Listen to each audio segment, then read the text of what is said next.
What's good, ladies and gentlemen? Acklon here, and of course, welcome back to Mythic Banter, episode 13. I don't know why I want to... some weird shit happened there with my words.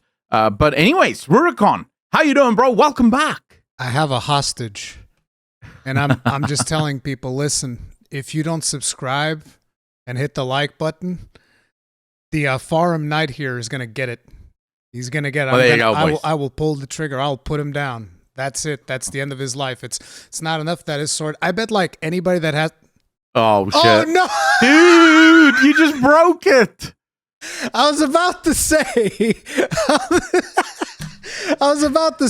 I bet that anybody who has this miniature knows about how weak sauce these swords are. Oh, man, you just broke it. No, dude, listen, for those of you in audio that don't know, I was holding up a Forum Knight from the collector's edition of Dark Souls 2, and you guys know that those swords are flimsy. I barely even touched it. Like, Acklon can confirm. I was just like touching the sword, and I was going to say, oh, you guys know how busted these swords are, and it just came apart. Yeah, like literally, not even a sound, just came off. But I think you do. You get glue, right? Yeah, I can glue that back together. It's fine. It won't be the first time. I've glued that thing together like 3 or 4 times. Oh shit! All right, it sucks so it's basically patched. Anyways, ladies and gentlemen, welcome back. Yes, please subscribe. Hit that like button. It does help out a ton. So many of you have been viewing the newest episodes. It really just blows us away. So thank you so much for all of your support. It means the absolute world to us. Thank you. We have a busy one this week. Not a long one. I don't think we're going to be here for too long because... I don't know. We say those things and then all of a sudden it's like 2 hours later. Oops, we haven't gone through everything yet. No, that is true. But fundamentally, I'm not sure how long this episode is going to be because Look, I think the next big thing is going to be Tokyo Game Show. Yep. I think that's when we'll have a lot of things to discuss because obviously the game show and most gaming companies don't want to announce anything right now because even the ones that aren't going to be at the game show is going to use the game show like a day or two before, announce all of their big stuff because it's announcement season, right? There's rumors that Sony's going to have a presentation on the 24th, and then on the 26th, there's going to be presentations for Ubisoft, Microsoft, Capcom.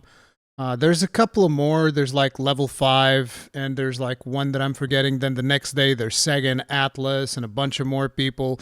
And then there's even more presentations further down the line. So yeah, there's a lot of stuff happening. Yeah, so, a lot of stuff going on. We'll see what happens next week. But this week, we do have some really interesting topics. But before we get into the interesting topics, I think there's something that we have to address from last episode, where a lot of people in the comment section really, I want to say, I think people expect something different to what is happening between myself and Rurikon, and also the age group that myself and Rurikon is from.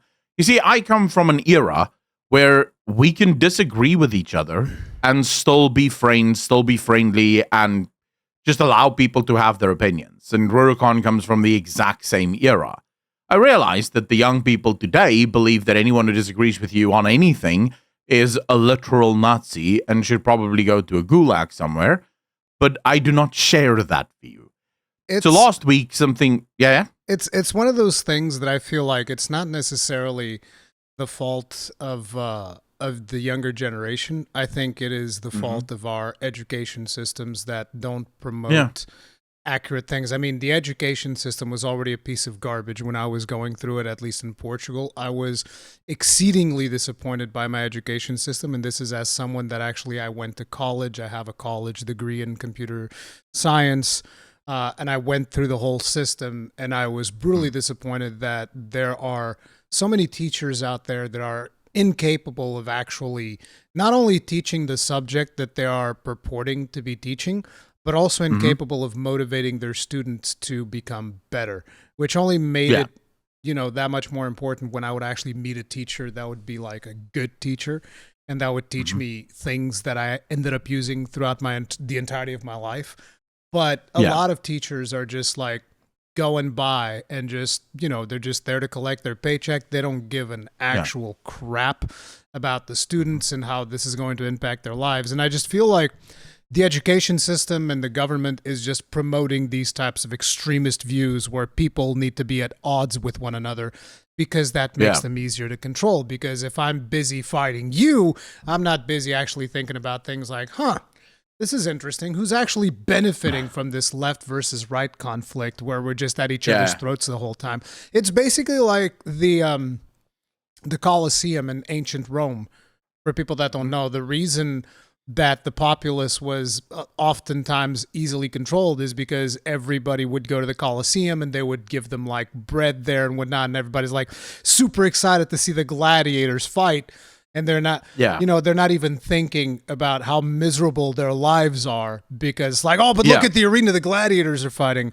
And it's interesting because you kind of have something very similar nowadays with, at least in Europe, it's football. I believe that in the US it would be American football, baseball, basketball, whatever is your sport of choice. But basically people are all the time just looking forward to their own, the next sporting event that is happening. And for that, they'll just endure whatever misery is going on in their life and whatever division is going on. And I'm going off of a long tangent, but basically that's just to say that me and Akalon don't subscribe to the whole theory that you can't be having a conversation with someone that maybe you don't ideologically align with, but whatever. Yeah.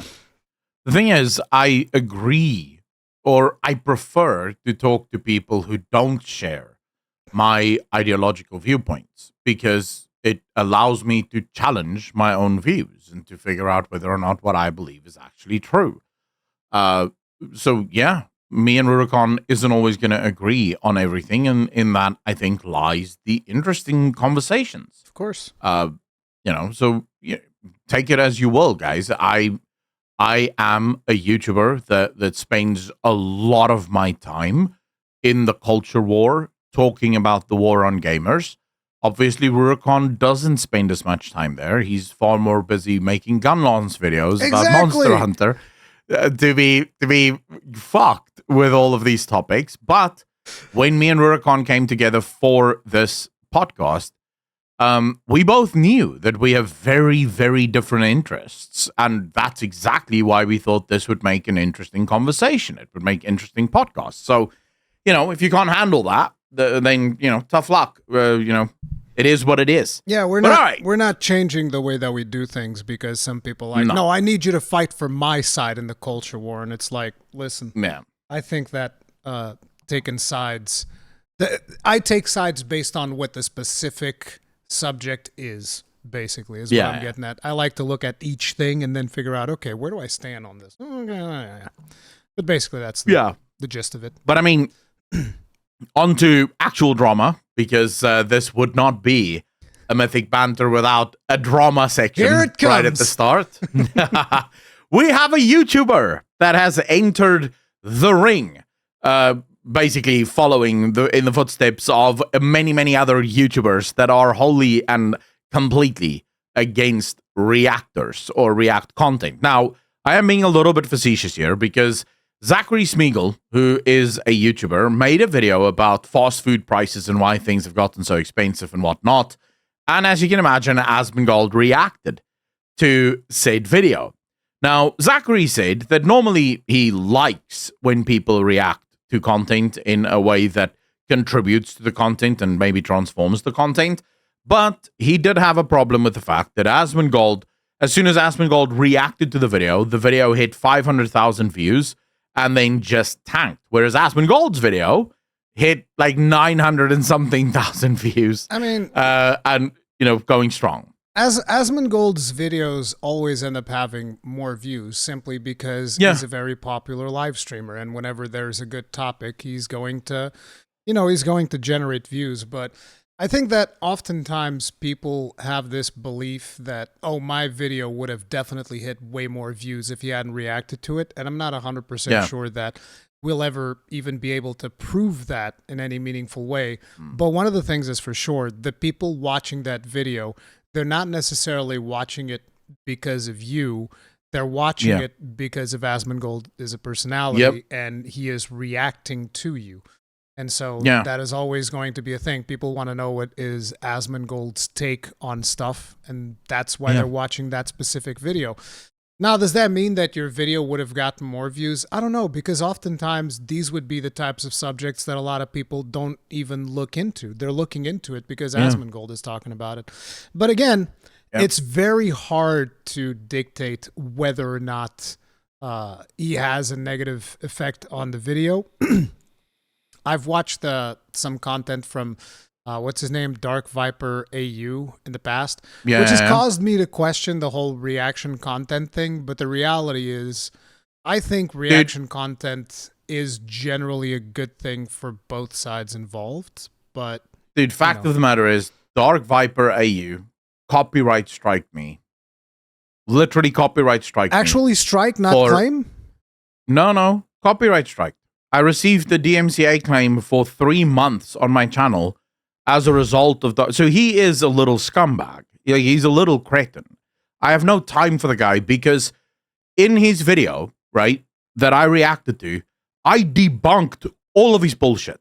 Like every point for point. And I had to react to the whole thing because he makes points on the whole thing. And I cut out the last bit of the reaction because at that point he was just repeating himself. So in his own words, that would be very much transformative because I reacted to about an hour or about half an hour or so of his video. And my reaction to his video was 2.5 hours long because I was basically showing how he is just logically inconsistent, jumping, doing these massive acrobatics with his logic because he's too fucking stupid to understand basic concepts. No one should listen to Dark Viper AU. The guy doesn't know what he's talking about when it comes to React content because he makes logical leaps. He makes the absolute claim that if you react to someone's video, you are removing the ability for anyone else to watch that video on the main channel because they're already seeing the react. And that is just obvious bullshit. If that was true, then by his own account, someone like Josh Strife Hayes would never have become famous because Asmongold at one point was basically reacting to almost every single video from Josh Strife Hayes, and still Josh blew up. So if that is true, if you don't need to watch the original creator because it's already being reacted to, then Josh Strife Hayes would have died into obscurity because no one would have cared. Fact is, a lot of people saw Josh. I am one of those people. I saw Josh Strife Hayes for the first time after watching Asmongold react. Me too. Yeah. And while I was watching Asmongold's react, I started to get annoyed at Asmongold constantly interrupting Josh, making good points. And I was like, no, fuck that. Let's go watch the original video. Yeah. And so I ended up watching the original video, and then I subscribed to Josh because his content was really good. Fact of the matter is, if your content is really good, it is going to grow regardless of who is or is not reacting. I don't think it's just a matter of your content is being really good. I think there also needs to be a certain I don't know if this is the proper word, the commonality between you and the content creator that's reacting to you, because that will ensure that, like, oh, this guy talks about things that I'm interested in. So, for instance, I don't think that Zachary will benefit as much from the Asmongold audience because likely he was never going to benefit that much from that audience because that audience is more in tune with like video games, World of Warcraft, that type of stuff. Even though Asmongold does a wide variety of content, I feel like his critical mass was hit obviously in World of Warcraft, and that's like one of the things that a lot of those people have in common. This is why when you're talking about Josh Strife Hayes, who constantly talks about MMORPGs, it just makes sense that, somebody watches a reaction from Asmongold to somebody that plays MMORPGs, and people will naturally flock to that if the content is good. Yeah. I think the thing that I would say is people watch Asmongold for Asmongold. Exactly. And they don't watch Asmongold for whoever the hell he's reacting to. So people like Dark Viper, in my opinion, just incredibly self-righteous, and also maybe suffers from a little bit of narcissism because they think that their content is so important and impactful that it just, people just have to watch them, and people are just waiting for the opportunity to watch them. Newsflash, they're not. they're waiting for Asmongold because that's who they want to watch. And you know this because no matter what Asmongold reacts to, his reacts get crazy amounts of views, suggesting the audience isn't waiting for a niche that they prefer. They just want to see Asmongold react. That's it. That's literally the long and the short of it. Are there some reactions that does a hell of a lot better than others? Sure. When the topic is very mainstream and very broad, but you see a consistent audience showing up for almost every single one of his reacts. So by logic, if you don't do logical acrobatics, you just use logic, it's quite clear that if Asmongold reacts to content, I can tell you this because Asmongold recently reacted to one of my videos. Guess how many views the video got? I don't know. Double the normal amount. There you go. But like, so clearly, I got way more views from Asmongold's react than what I lost. Yeah, but the thing is also that I find interesting is that I think one of the topics that he brought up was next time at least give me a week, which, you know. That I can agree with. Yeah, no, but here's the thing. If you want to ask for that, you need to ask for that before reactions start happening. I feel like you can't go after the fact and be like, oh, you know, like I remember at one point Preach did this with his interviews that he did at Blizzard, where he asked people for like a 12-hour period or something like that. 24 hours, yeah. Was it 12 hours or 20? I could swear he said 12 hours, but I think he just asked for like a day. Right. I think he asked. Be 12 hours. I think he asked for 12 hours, and I remember saying, "I'll wait a day." You know, I'll give him. I mean, way more. Whatever. It could probably be any of those, but the fact is, most videos will garner most of their regular views in the first day.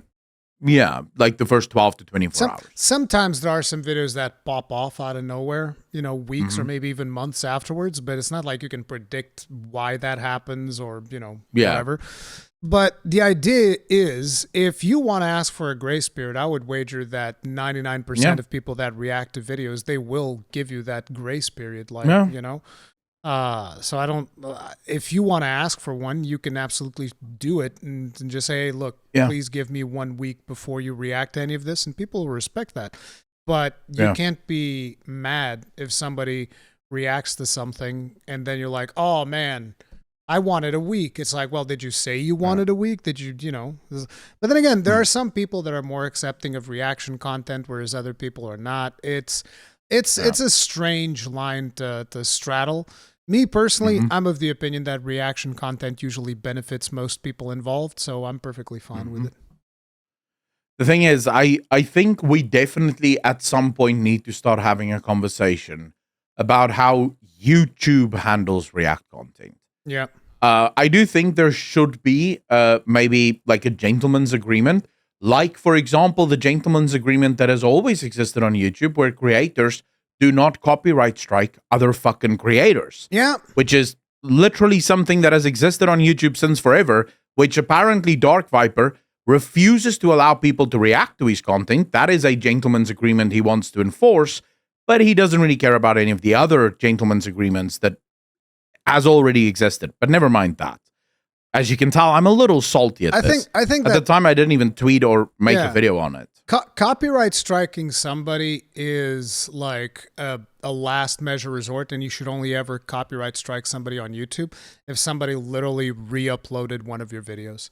That I think is like, okay, somebody just blatantly re-uploaded your shit. And by the way, people have done this to me and I still haven't copyright struck them because like, okay, somebody re-uploaded my shit and it's got like 100 views. I don't care. You see, the thing for me is if he at least reached out and was like, bro, can you please take that video down? Yeah, there's I would have been happy to do so. Yeah, there's ways. I would have been happy to do so, right? I've had this in the past where I would react to a video, I would upload that video, and then the creator would be, bro, please do not react to my content. And I'd be like, oh, yeah, sorry, bro. I'll remove the video. No questions asked, right? And there's situations that I seem to remember. Didn't Asmongold have some drama with Taliesin and Evitel? Yeah. Because they were like, please just don't react to my stuff anymore. And he's like, all right, whatever, and you never reacted. As a matter of fact, because of that, I've never reacted to Taliesin and Evital's videos either, because I'm like, well, they don't like that shit, so that's fine. Because of that, I've never watched Taliesin and Evital's videos. Damn, harsh. I still watch it. No, I mean, me and Taliesin have a bit of a history there as well. But it doesn't really matter. It is what it is. I don't really care. But fundamentally, I think there should be a handshake agreement, I think, between reactors and YouTubers where you do give a video a grace period of a week. I don't think is wrong. But then I think there also needs to be a conversation with YouTube. You look at something like Twitter, right? If you retweet someone's tweet, all of the likes and stuff count towards the original tweet, right? Oh. So the original tweet still gets the traffic, even though you've retweeted it. So the problem you would say that if somebody is watching a reaction to a video, then the metrics should also count towards the original video. That would be really cool, because you would get like a boost in the algorithm. Whenever Asmongold would react to one of your things, then you would get a boost in the algorithm. It's just kind of hard to figure out how to make that happen. Would this be something that you would do on the reactor side? Would this be something that... I think the reactor should be required. Yeah, the reactor should be required to link to the original video in like the upload. You know where you upload and you have to set all like the metadata and stuff? Is this a reaction? And then you can put the original thing in there? And you put the original thing there, and now it all counts towards the original video. The only thing I can think from YouTube side, which might make it not work, is you can already see the content farms setting up thousands of channels and just reacting to this one channel, constantly playing out. To boost the metrics of one video, that would be hard to control. And then what I would say in this is I would also say that there has to be an enforcement of monetary share. If you're reacting to someone's video... I don't know about that. That's kind of rough. Wait, but here's how I formulated it. It's a 30-70 split. You get 70, the reactor gets 70, the other guy gets 30. Because he still did a lot of work, right? He made it possible for you to react to his shit.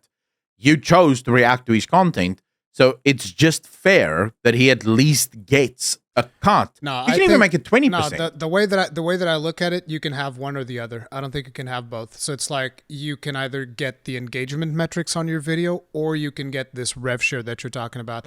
You shouldn't be able to get both. And 70-30 is a lot. I don't know if it is a lot, but even if you cut it down, right? Even if you say 20-80. So here's why I say this is important. No, what I mean, 70-30, I mean, is a lot, because at the end of the day, the reactor, assuming if we're talking about somebody like Asmongold, he's bringing a sizable audience to your video that you wouldn't have access to. And him giving up 70% of the revenue for that is kind of rough. Yeah, but remember, even though... yes, it is a sizable audience that he's bringing. That audience benefits you in no way, shape, or form other than their views counting towards your video as well. Now, the reason I said there needs to be a monetary share there as well is you firstly have a bunch of people that react in what I would consider to be a predatory way.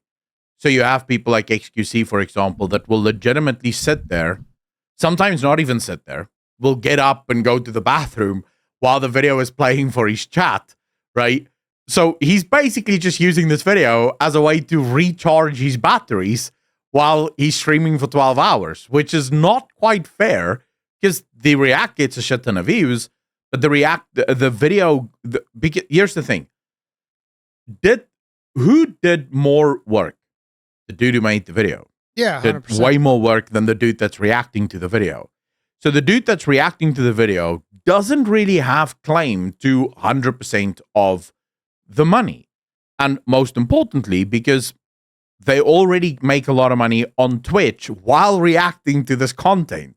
So when you want to re-upload that to YouTube, it's just fair that you tell this guy, hey, if you're going to react to someone's video, because the reactor loses nothing by the metrics being shared. Where the reactor loses something is by saying, hey, because it's fair, here is a 20% kickback, right? Or a 30% kickback. Maybe 30% is too much. Maybe 15% is a better number. We can argue about what that number can be, but just in such a way that the original guy being reacted to doesn't feel like he's literally making nothing out of this. This is just a million views that means nothing. I was confused because when you said 70-30, you were talking about in favor of the reactor? Yeah. The reactor gets 70%. I thought you were saying the other way around, and that's why I was no. That's a bit much considering the audience that the other person's bringing in. That's kind of rough. No. Yeah. Because it is the reactor's 70-30, 80-20. Yeah, I think that'd be kind of fair. Yeah. Because for a lot of creators, especially smaller creators, I'll use myself as an example. If I got 20% of the revenue that Asmongold got off of reacting of my video, that's a massive chunk of change, right? It's like a huge amount of money for a channel my size. Whereas for Asmongold, losing that 20%... it's nothing. Does it really matter, right? Yeah. He's already making a shit ton, and I did the work to make the video. But anyways, that's something that I hope YouTube at some point will look into, because React clearly isn't a meta that's going away. It does work as like an honor system, basically, because somebody can just react to something, not put the video in there, and then it just becomes like a big annoyance. So, but yeah, I think that a lot of people would easily figure that stuff out. So, yeah, I think it'd be a cool system. But again, I do feel like it needs to be one or the other. Like, you can't get both the metrics and the monetary gain. Maybe get like a percentage of the metrics as well. I don't know. You get some type of a little bit of a boost in the algorithm because somebody reacted to it. I think that could also be a thing, right? So the amount of people that react to it, there's a percentage. Boost you, right? It would boost you. Yeah, I think. So you don't necessarily get all of the views, and then you get like 20% of the revenue that the other video generated. I think that'd be probably most people would be happy about that. Yeah. It's like, for example, on YouTube, those of you that don't know why we ask you to like the videos, likes carry a weight to the algorithm. When someone likes the video, weight. It tells the algorithm, oh, they really enjoyed this video. Maybe other people will also really enjoy this video. They show more people the video. Now, that could be the exact same thing with React. So every single time someone reacts to your video, the algorithm takes that react into account and says, well, clearly this must be a good video because people actually reacted to this video. And they're getting tons of views off of it. Yeah, and let's boost it a little bit. Yeah, that sounds and then like just an interesting system, which is why YouTube is never going to do it. Yeah, probably, right? But on the honor system, I would say it needs to be a TOS thing. So if you react to someone's video and you do not say that this is a React video, you can have you do not link to the original video.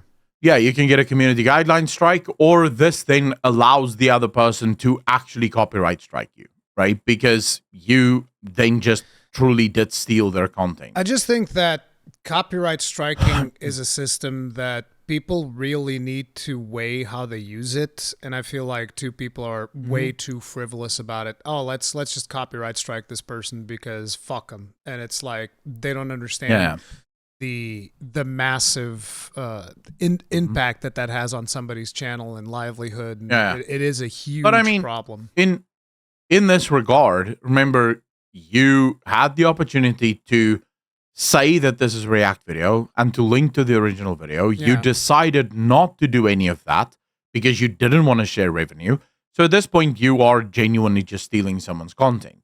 Because now there exists a system whereby you must give a piece of your cash to the person that you're acting to. I still feel like even at that point, people should consider messaging the creator or maybe even a copyright claim instead of a copyright strike, because strikes and claims are two very, very, very different things. Oh yeah, sorry. I was actually talking about copyright claiming because what I was referring to, sorry, I used the wrong word here. Yeah, no. What I was referring to is you could literally force it. So you could literally say, no, I'm copyright claiming this. And then you could actually put, like, YouTube could really be assholes in this one. If someone decides to sneakily react to your content and not add you, to give you credit, what ends up happening is if you copyright claim it, all the revenue belongs to you. like with any other copyright claim. Damn. Right? So this forces the reactor to be like, you know what? I can give away 20% or I can give away 100%. What do I want to do? I will probably still never actually copyright claim because I've never done it in the past, even though people have absolutely stolen my content. But, there will be people, and I think it is just a fair system. But anyways, Zachary, I'm sorry that Asmongold reacted to your video. Enjoy all the new subs. I'm sorry Asmongold reacted. It's funny. There was actually a time where I reacted to a bunch of, not a bunch. I reacted like 3 Asmongold videos or something like that. Those videos had so many views, dude. And it's like, I only did 3. I could have done like 20, 30 Asmongold reactions. It was when he started playing Monster Hunter. Reacting to Asmongold is gold. His audience loves watching people. Naomi should actually just put Asmongold's face on the thumbnail today. Don't do that. And it would be mad views. Don't actually do that. No, but it was funny because I actually used Asmongold's videos as a way to teach good habits in Monster Hunter people. And a lot of people came away from those videos like, oh my God, I've learned so much. So in a way, I basically used Asmongold as a vehicle to make guides on Monster Hunter, and it worked great. Hey, it was fantastic. You gotta keep that hustle. But all right, so on to something a little bit more serious, but still involving Asmongold. Funnily enough. Actually, maybe put the Asmongold on the thumbnail, actually. Yeah. Space Marine 2 is in the news, and this time being attacked by all the games media, because why wouldn't they? Oh my God, and celebrated by all the gamers. This has been a really tough one. So for people that aren't aware, apparently there was a comment left. So there's a guy on YouTube called Legendary Drops. I actually made a podcast with him, and I interact with him on a regular basis. He's a really cool guy. But he made a video about Warhammer 40k Space Marine, about how it's like, it's really badass. It's a really fun game, and how it's a game that he's basically been waiting for because, it's got that whole, it's got a lot of like values that you would expect in I don't even know how to say this, but like a lot of manly values basically is what I'm getting at. Testosterone fold. Testosterone, like brotherhood, honor, strength, that type of stuff, right? And Legendary Drops was saying like it felt like he hasn't had that type of content in a long while, which is probably true. I don't think there's been that many games that have been reflecting these types of values. Yeah. Right. And this is obviously still tied to the fact that... It's toxic, Rurikon. It's toxic. But listen, that's why. In a way, we have to also remember that this is also based on everybody's worship of one godly figure, the Emperor, and which basically in a lot of ways is also like a big fascist regime if we think about it, right? All praise to the Emperor, bro. I don't know what you're talking about. It's all about love and death to the Xenos scum. But the ideals that are represented in the game are very much the ideals of honor, brotherhood, strength, all of that type of stuff. And this is one of the topics in Legendary Drops' video. And then Asmongold reacted to that video. And in Asmongold's reaction, there was posted a comment, which supposedly was from Matthew Kark, I think is how you read his last name. And he basically had a comment that sounded like this: we worked on Halo back in the day. Wait, this is not the whole comment. God damn it. I had an article here, but it doesn't have the full comment, bro. I can't believe this. Do you have the full comment? I don't have the full comment, but I know what it says. Bro, I'm pissed off now because I wanted to read the whole comment. I'm mad. Why can't you people that are reporting on this? Wait, I think I have it here. Give me a second. Yeah, they won't ever report the whole thing. No. Here it is. Yeah. Matthew Kark. Hey man, CEO of Saber here. I love your videos. When we signed the deal to make Space Marine 2, all I wanted was a throwback game. We had a chance to work on something which by its nature was old school. I can't even comprehend many of the current games that we play these days. They are too complex and too much of an investment. So when he's talking about this, by the way, he's not talking about like, modern gaming and all that stuff. At this point, he's not talking about that. He's just explaining like games nowadays have a ton of systems and engagement metrics and all of this stuff, right? That's what he's talking about. We worked on Halo back in the day, and that game could be distilled down to the simplest of shooting loops, but it was entirely addicting. Anybody who's played Halo will know the gunplay in Halo back in the day was some of the best gunplay you ever played, and just the simple fact that you could go around shooting people in multiplayer on a simple map, that was enough. That was super addicting. I mean, fundamentally, you look at Halo, there is almost nothing complex about Halo. Yeah. It's just point and shoot, and yet, I think one of the stupid fun. One of the biggest innovations that they had at the time is that they had that regenerating shield system, whereas most of the games still relied on you picking up like health packs and armor packs and all that stuff. Whereas Halo had the regenerating shield plus the health. So that was really cool. But anyway, that is what we wanted to recapture. I hope that games like Space Marine 2 and Wukong are the start of a reversion to a time where games were simply about fun and immersion. Now, this is, again, a super important thing. I think it's really cool because these are games that you can kind of like play and you can put down when you're done with them, which is good because it feels like every game nowadays is trying to get you to be, we need to get you on this battle pass so that you're engaging with our game every single day. And you end up making games that have no business being live services. Like there's a super easy example to bring up in here, Diablo 4. That game should not have been a live service. It should have been like a game that you play and then eventually you put down, and people would have had way better time with it rather than them trying to dial all of the knobs up and down to basically force people to get as much engagement as possible, right? But anyway, then he says, I spent some time as chief operating officer at Embracer, and I saw games there that made me want to cry with their overblown attempts at messaging or imposing morals on gamers. And this is where he made a mistake in the comment, because the second people in mainstream media read this, they were just like, trigger alert. Giga trigger alert. Need a report on this immediately. Oh shit, he's a Nazi. He's a Nazi. 100%. And then he just says, we just want to do some glory kills and get the heart rate up a little. For me, that is what games should be about. Now, when it comes to this comment, in my opinion, this is this is a super harmless comment. Somebody is just criticizing the fact that there's a bunch of games coming out that do have, overly... over a big focus on imposing morals on gamers. This is definitely the case. We've seen this over and over and over. And here's the thing. I'm not against those games. I don't care. Like, look, you guys want to make those games? Make them. That's perfectly fine. And hopefully you'll find an audience for them and enjoy yourselves. The biggest criticism that I usually have for those games is when people try to shoehorn them in through tokenism in existing franchises, which I think is, that is where you get a problem. So, for instance, that game Dustborn or whatever it is. Yeah. Bro, I got no issues. I hope that game was as successful as it possibly could have been. Unfortunately, it wasn't.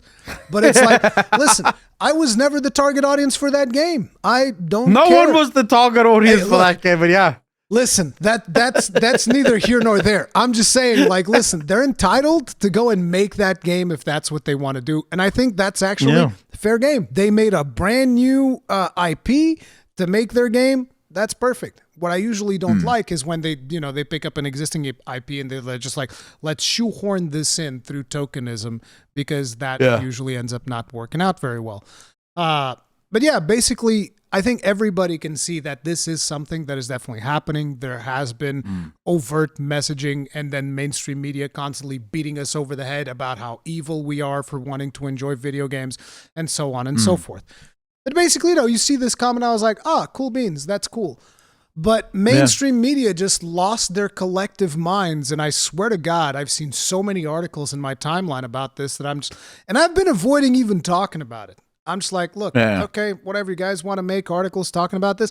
But it does make me question at some point, which is why last night on Thursday, because you guys are going to watch this on like Monday or something, but on Thursday, there was somebody saying, you don't have to pretend like these video games are under attack or something like that, a message like that. And I was like, brother, I saw your tweet about this. Have you seen the amount of articles that were made over one throwaway comment in one Asmongold video, of which there's usually posted like 5 of these videos a day, if not more, because it's just a content machine, the Asmongold channel.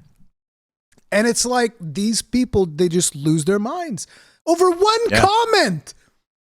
They can't let the CEO of Saber have one comment. They're like, nope, there was something in there about imposing morals. Dude, we got to go to war. We got to figure out, was it actually him that wrote this comment? This is why they're not even commenting on it, because they already know it's going to be a shitstorm. But you see, this is the problem is, this is where we are, where we've reached the gaslighting phase. You see, the woke guys are losing because all of their games are failing. Dustborn, modern audience, no fucking players. Concord, modern audience, no fucking players. That's actually a topic today. But never mind that. We have so many examples now of these woke games coming out and then failing and then, going away. And now you have the woke guys, and this happens on almost every single one of my videos. You'll have one moron going, you guys sound so stupid when you say woke. There's no such thing. And it's like, well, actually there is. It's just that you are too fucking woke to see it. That's the problem here. Because you can't notice it because you live your entire life apologizing for being a man. I don't share that view. I don't want to apologize for being a man. I like the fact that I can play as a space marine and kick aliens in the dick. I don't care about this. I like that. So I thought it was incredibly based. I even made a video about this comment when it came out, because I was just like, dude, we need more of this. We need more people to start speaking out. I told you before the show started, I have an email currently sitting in my inbox from a former AAA developer that has now left and started his own indie company, and he wants to talk to me. He literally in his email says, thank you for speaking out about this. Thank you for fighting the culture war. If you ever want to know about exactly how woke the gaming industry has become, I'd be happy to talk to you. So I'm going to be having a conversation with him in a very short time. I say them because I think there's 3 of them. It's 3 guys that all come from the gaming industry. So I'm super excited to see that there are developers that's coming out that's against this stuff. But fundamentally, to even fucking suggest that the game isn't under attack when the next hour after that comment came to light, every mainstream media site had articles posted about how evil the CEO is in the comment is. It's like, what are you saying? Yeah, that's like it's the like Japanese, as the fucking atomic bombs are dropping, there's a Japanese dude with the mushroom cloud behind him going, no one's attacking us, boys. We're fine. It's like, what are you talking about, bro? Look behind you. What? No, it's the thing when it comes to this is, like I said, usually I want to focus more on things that keep the gaming community united. That's the things that I want to focus on, and that is usually the message that I try. Because, like, listen, if you are left wing, if you are right wing, listen, if you want to come and kill some monsters in Monster Hunter, that's cool beans. That's all I really care about. Let's all just hang out and have fun.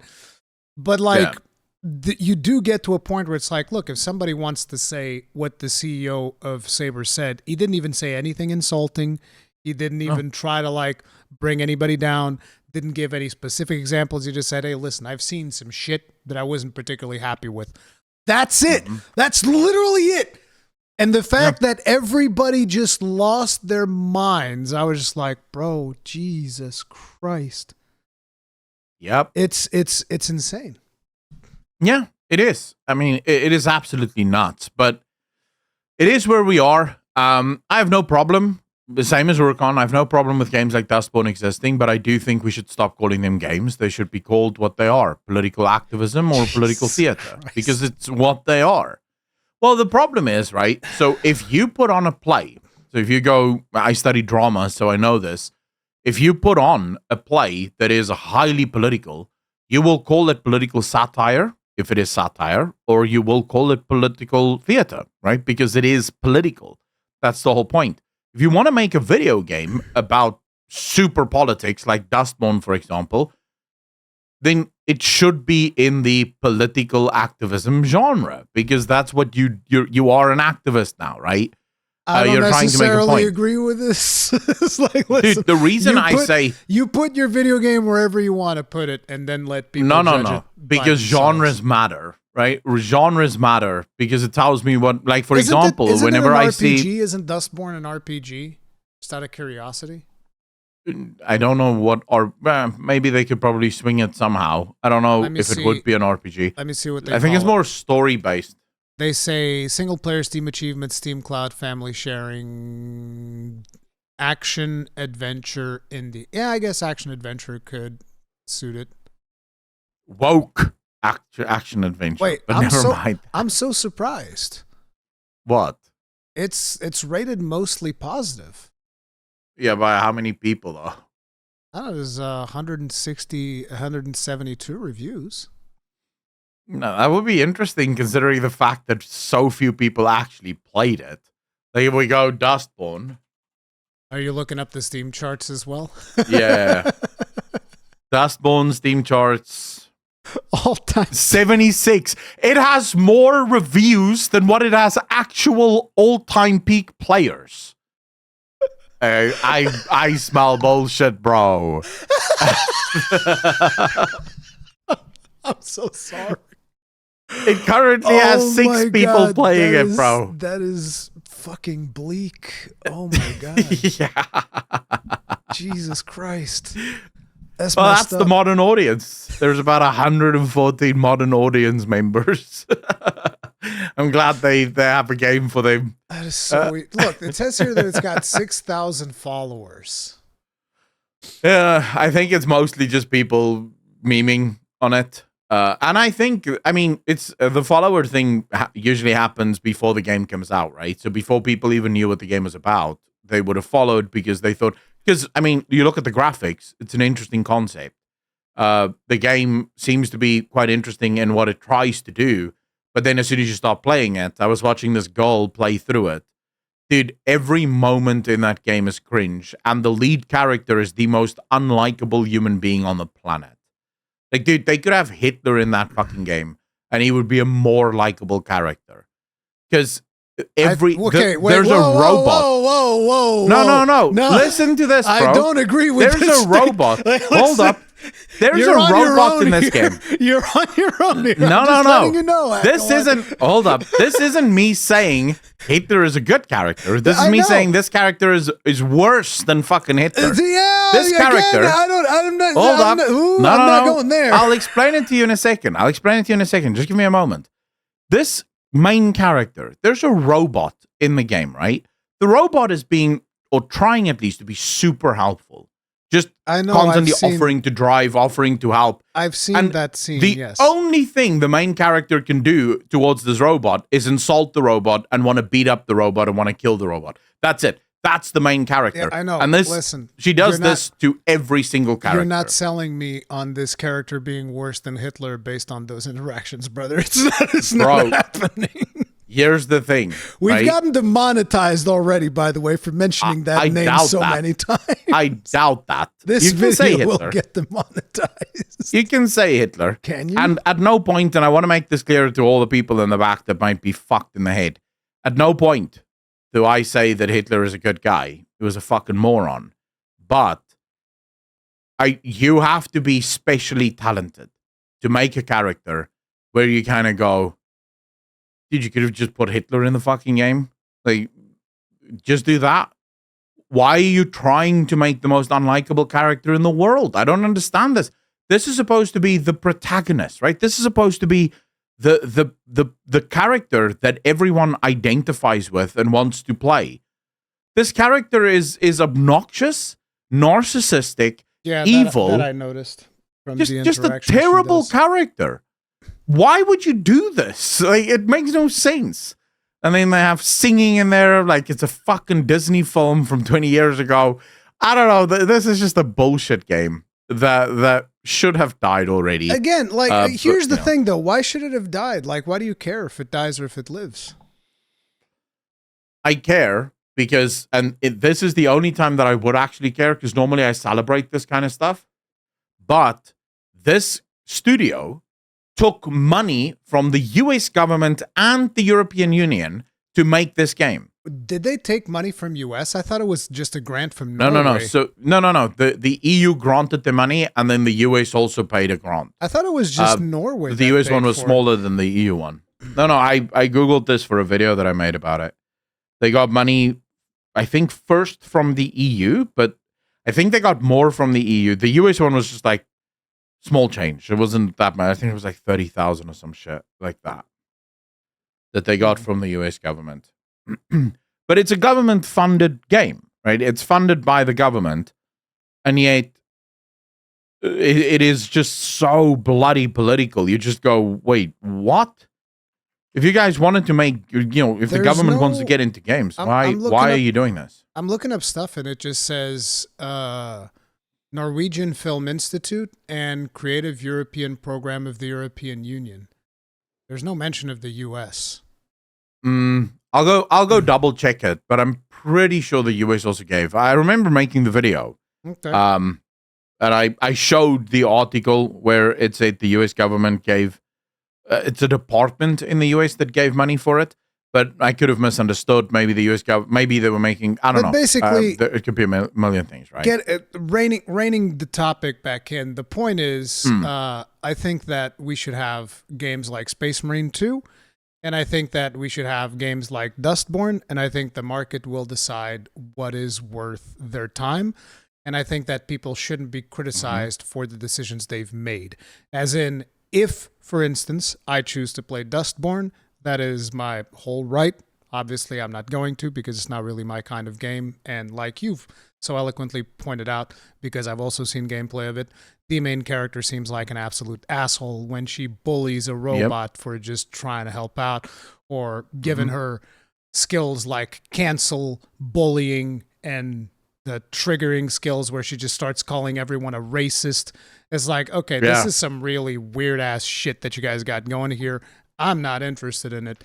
Because again, it does feel like it's one of those games that it is just meant to divide the gaming community more so than bring them together, which is another one of the reasons why I'm personally not interested. But again, if somebody likes the game and they want to play the game, hey man, more power to you. Go right ahead. I hope the game is as successful as it can be. But at the same time, if I'm having a good old time with me and the boys crushing some fucking tyrannids in the name of the emperor, I don't want to hear no lip from nobody either. That's the point. Like, I'm not here to criticize people that want to play Dustborn or whatever other more progressive video game that they want to play. Bro, have a good time. Enjoy yourself. I hope it's everything that you want it to be.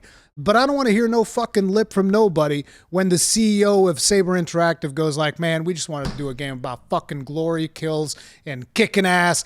And like, there's a lot of really cool moments in Space Marine 2. That's the point. Yeah. Like, that's the reason why we have this diverse amount of games to choose from, is because we get to choose. But then you can't turn around and say, fucking 200,000 concurrence, bunch of fucking bigots. It's like, no, we just like the game. Why do we got to be bigots? It's like, what the fuck do you mean? Well, I mean, I said brother like 50 times to my friend while I was playing the game. Like, it was amazing. But what's super funny? The Emperor provides. What's super funny about Dustborn is also the studio putting out an article basically saying to gamers, we're not okay with bullying and you should stop. And then people just replied with the literal skill called bullying that you can learn in their game. You literally put it in what the do game. You mean? You put this in the game. Yeah, you have it in your game, and bro. And it's not even a choice, because when the bullying option comes up, you have to bully the robot. The poor little robot that's just trying to be helpful. Oh, man, that was just so pot kettle black. Yeah, dude. That's but anyways, moving off from Space Marine 2, because the modern audience, or the audience, has spoken. If you let the market decide, Dustborn has 6 current players. Space Marine 2, on the other hand, almost has 190,000 all-time players, and currently about 40,000 people playing. Isn't it over like 200,000, I think? No, I just checked it. 186,200 all-time players. I saw a thumbnail where it was like 200,000. Somebody's lying to me. I mean, the game came out on multiple platforms, right? So it could be that they're sort of extrapolating, saying that there's more viewers or more players maybe on the other platforms as well. Regardless of that, for a game of this, for this type of a game, that's a lot of people, and it makes me very happy because the game's a ton of fun. Yeah. So, the modern audience have spoken. They want the problematic games instead. Anyways, on to the next topic. I'm going to move one of the topics down a little bit because there's some actual news that we have to get into.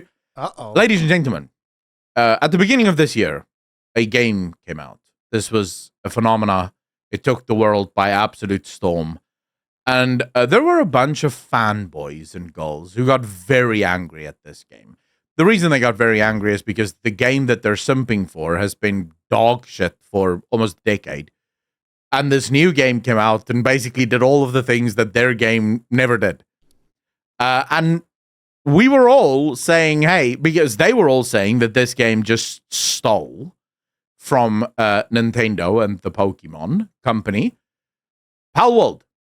Palworld is back in the news. And this time, Palworld is being sued by Nintendo for specifically patent infringement. But here's where things get really hairy. So the people over at Palworld, the devs, have no idea why they're being sued. They just know that they've been served with a patent infringement lawsuit. So people started speculating. And one of the people I saw speculating on it is, I think Grums speculated on this, where he said it's most likely how you capture monsters, so the sphere thing, because Nintendo has a patent for that.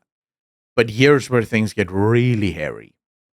The dates. They filed for that patent in January. No, there's they only a detail, got it in August. There's a detail to this. They have that patent in Japan. They didn't have that patent in the States. They were trying to get that patent in the States, and they filed for it in May, so after the game came out, and then they got that patent in. But the thing is, I don't know where they are suing them. In Tokyo, as far as I know. If they are suing them in Tokyo, then they're kind of screwed because they would have had the patent by then. In Japan, I believe, they would have had that patent. But basically, the patent that we are referring to is the ability to capture monsters and store them in Pokeballs. This is apparently something that Nintendo decided, we own this mechanic and you can't put monsters in balls because that's our thing. And it's interesting because that I played another game. And by the way, you ever played a Pokemon game? No.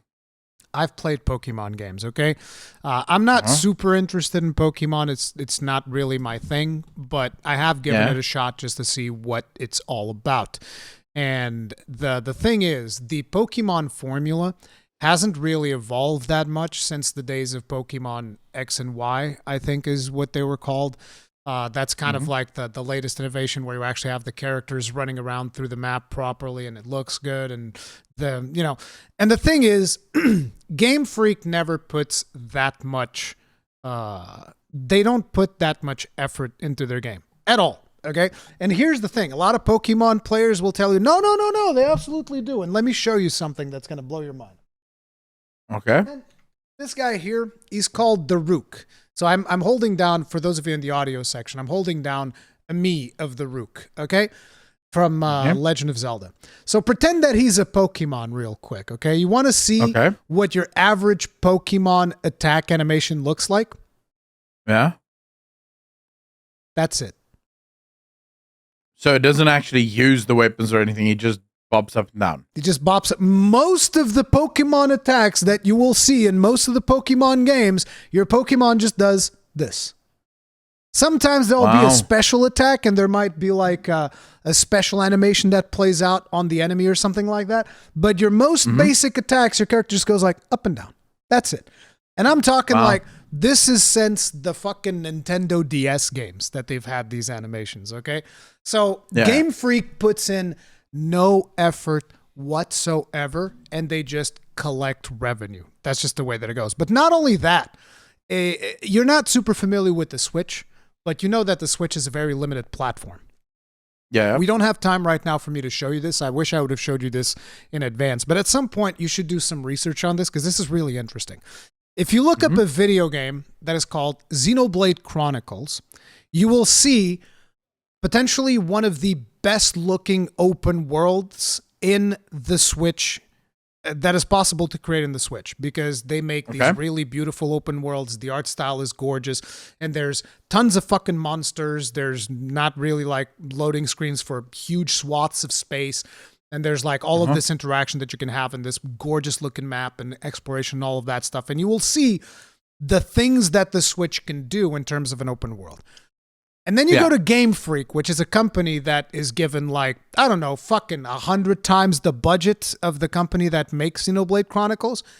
And their idea of an open world looks like absolute unwashed, unprocessed ass.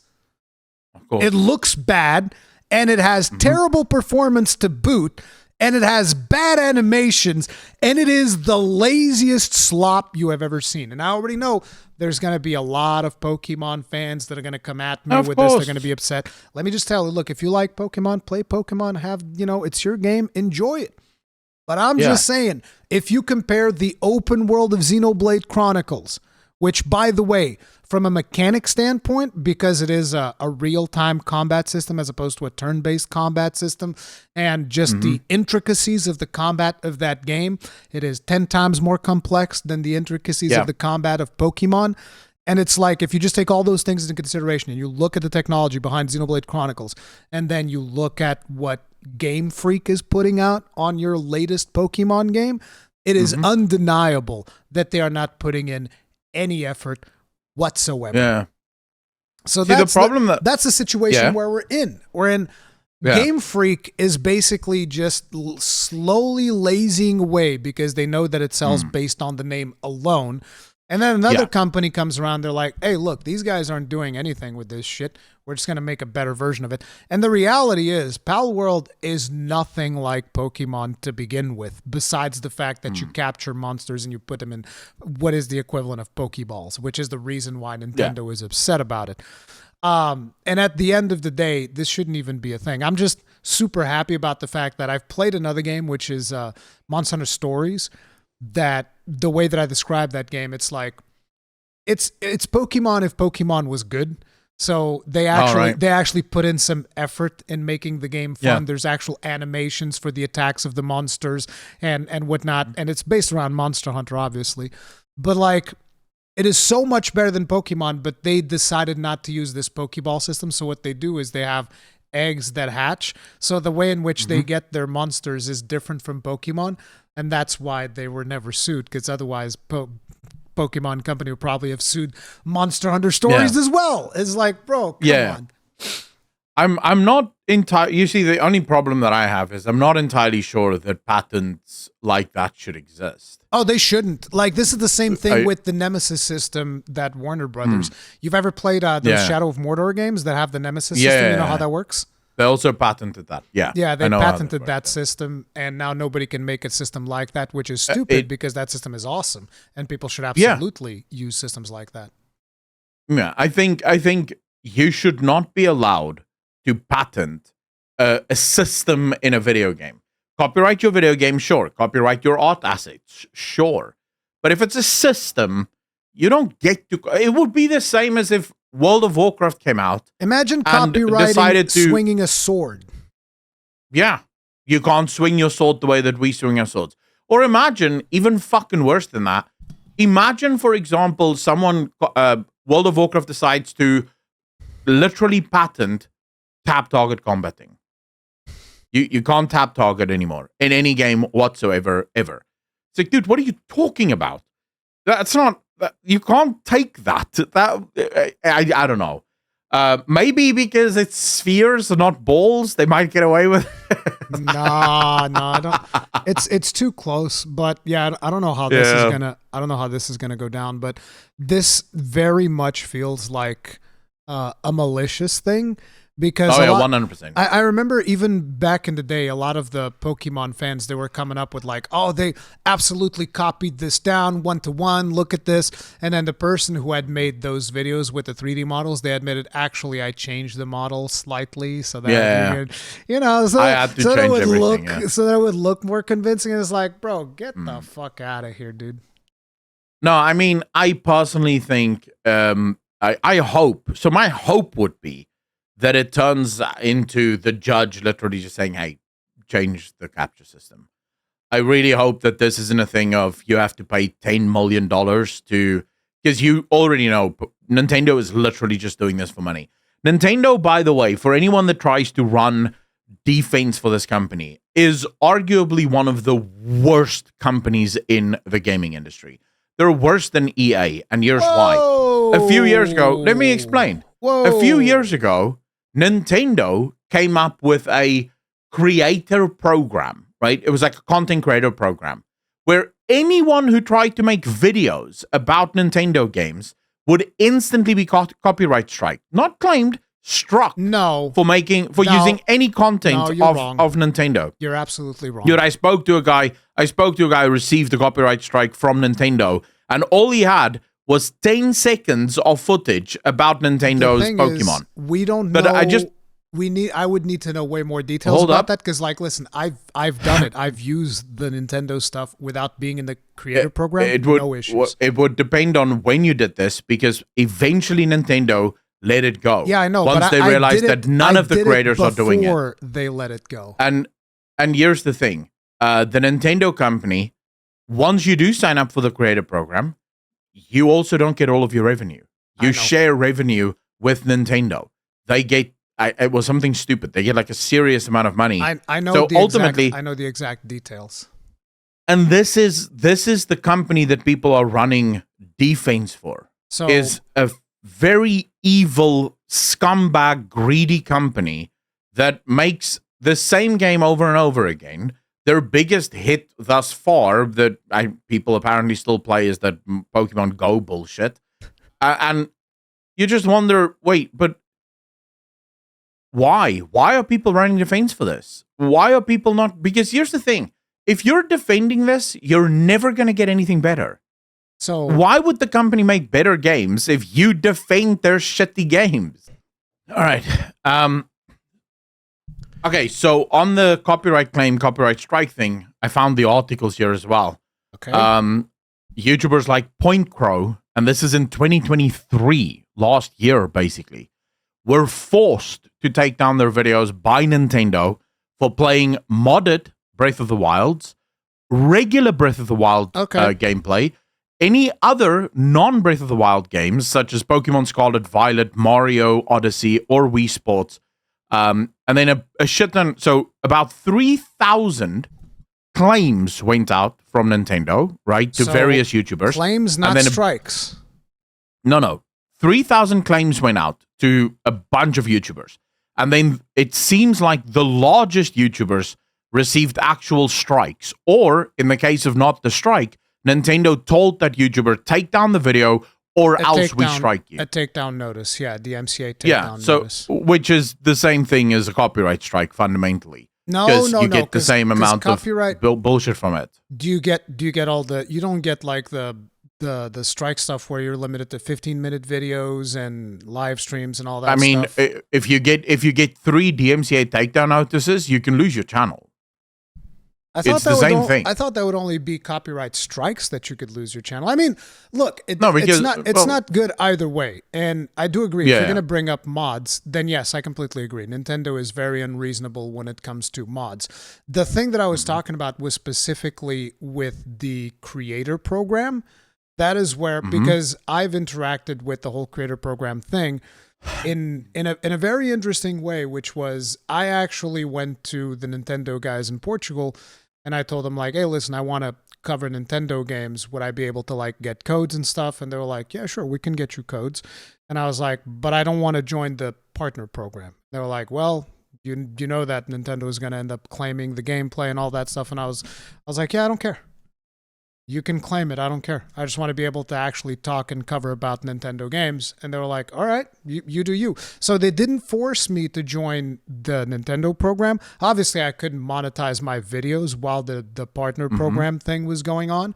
But I was never struck. I never received a DMCA takedown or anything like that. Well, I just played the games and I would report on them and I wouldn't be able to monetize them, which is what I expected back in the day. Now, the thing is, you do have YouTubers, and based on what I can tell, just from the quick read of the articles here, Nintendo does the exact same thing that they do to Palworld here.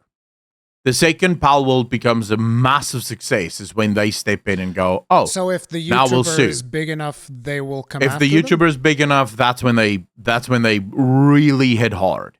Because obviously this YouTuber's making big money and they want the cash. You know, it's just, the problem for me is that this company just, you should not be supporting stuff like it's this. like, I'm not talking about you, I'm talking about gamers. Yeah, no, but right? to me, it's like, I'm not coming out in defense of Nintendo. I mean, you just saw me criticize the crap out of Pokemon and all of that stuff. I just want to make sure that when we report on stuff like this, we are being accurate, because my experience with the partner program, I've never been a part of Nintendo's creative program or anything like that, because I didn't want to begin with. But you are correct with what you were saying, that like they would basically take a chunk of your money. If I'm not mistaken, it was like 40%. So you would lose 40% already to YouTube. And since back in the day MCNs were still a thing, you would lose another percentage to the MCN. And then if you were signed up for the partner program, you would lose another percentage of that to Nintendo, which would leave you with like 10 cents. Almost no money. Basically, you're basically making content to pay YouTube, your MCN, and Nintendo, and you get nothing. Yeah. So this is why I was never a part of it. And I've even when I was speaking with them, I would always say I do not support, the Nintendo creator program, because I don't think it's a good thing. I think it's actually bad for the industry that Nintendo does this. But at the end of the day, this is very much something that was coming from Nintendo Japan, and I can assure you that Nintendo Europe and Nintendo US wanted nothing to do with that program, because they know that it's bad for them to do that type of stuff. Now, when it comes to the modding situation, I am aware of the fact that Nintendo will straight up cut relationships with YouTubers that will show their games with mods, because Japan is very much against mods, and this is not just a Nintendo thing. I know of other companies in Japan that also have this stance, and they don't like mods and stuff like that. And I understand why, but it doesn't make it right, because mods are always going to be a part of PC. So mods isn't a problem, but in this case, so that Point Crow, he's the one that most of the articles are about, but they do mention that there are others, but the others wouldn't speak out. So only Point Crow was willing to speak to the journalists about this. It was, so they absolutely DMCA struck all of the modded gameplay, but then they also I would expect that. struck and claimed non-modded gameplay. So videos where it was just normal Breath of the Wilds, they would claim it or they would strike it. They would be like, no, this is ours. The thing is, would it be emulated Breath of the Wilds? Or would it be actual Switch gameplay? Because that's the other thing. Because they also don't like emulation. So that's the thing. So even if you're emulating, and let's say you're emulating Breath of the Wilds to get like 60 FPS gameplay, they can tell that that's emulated. Or even just by looking at the resolution that you're recording. Like if you're playing Breath of the Wild in 4K, they can tell that's emulated, and they don't like that. They don't like mods, and they don't like emulation. That much I know for a fact. The article doesn't mention this. Now, normally, I would say it would have mentioned it, but it's modern day media, so they could just have left that out conveniently. But fundamentally, it doesn't matter how we slice this. It doesn't matter how much we argue about it. It is scumbag bullshit. No, I agree. I don't think I don't think that they should. As a matter of fact, not even the modded stuff. Like, I understand why they're doing it, because Nintendo, as we are clearly seeing, because they're suing Palworld, they're exceedingly protective of their IP, and they're exceedingly protective of their IP, beyond any reasonable measure, which is like, everybody put CJ from San Andreas in Breath of the Wild, And Nintendo was like, what the hell are you doing? You can't do that. You can't put this person in our video game and replace the model of Link. That's ridiculous. And that usually what that ends up creating is that Streisand effect where it's like, oh, you're saying we can't do it? You want to bet? Yeah. And then But people this is go and where- they triple down, quadruple down, and they will mod the ever-living crap out of Breath of the Wild. But like I said, I don't think this is okay, and I don't think that people should defend Nintendo for it. I don't think that this is... this is something that they should be doing to begin with, but I believe that a large portion of this is likely coming from Nintendo Japan and not necessarily Nintendo US or Europe, at least from what I know. Yeah, but I mean, for me, same company still. But I think fundamentally, I want Palworld to succeed in this because based on Palworld alone, right, just the gameplay of Palworld, there is a real world in which Palworld takes down Game Freak because it is the most innovative Pokemon-esque kind of game out there that's been out for a very long time. See, and it clearly they love that. the genre. And let me explain why to do you you why. Because I don't think that Palworld is anything like Pokemon. But it doesn't have to be. Yeah, but what I'm saying is it going to scratch the same itch? It doesn't. Is the question. No, it doesn't, because these are fundamentally different games. Like, there's nothing in common besides the fact that there's little animals in the game that you capture using the ball. That's where it begins.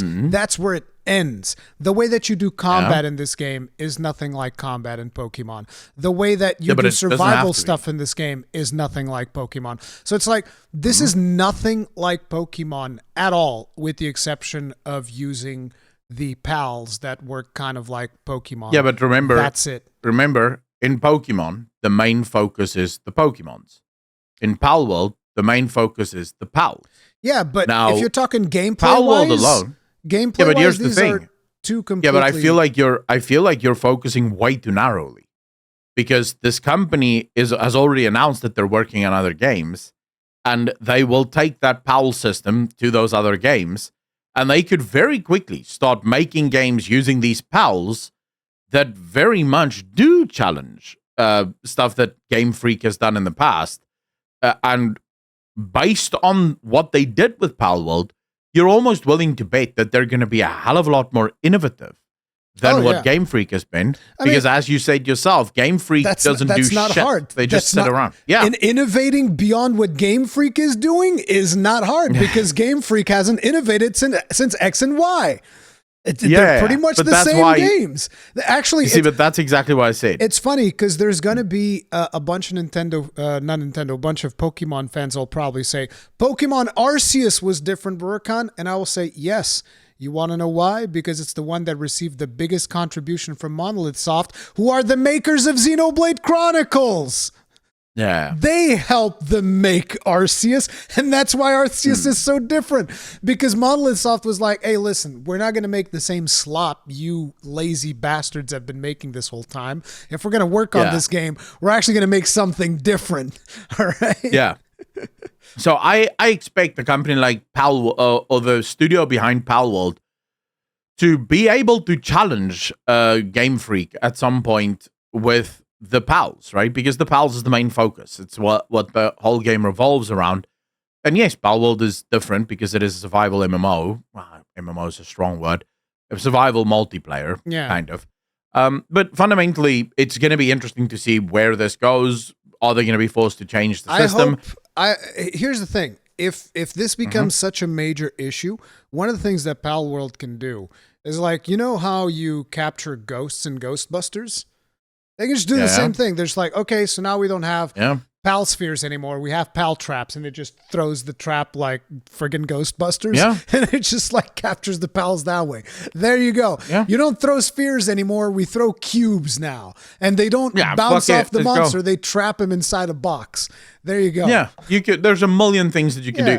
Plus, that animation would actually be super cool. The Pal being sucked into the cube, just like spiraled. Yeah, that would be cool as shit. So it's like they can easily change that stuff, and it's like, hey, look, we're not breaking your patent anymore. There you go. We fixed it. Now, fuck off. Yeah. And then, you know, Nintendo might come back around. Oh, your designs are very similar. And it's like, all right. It's not like you guys took any inspiration from friggin' Dragon Quest or anything like that. No, of course. Of course you didn't. Absolutely not. No.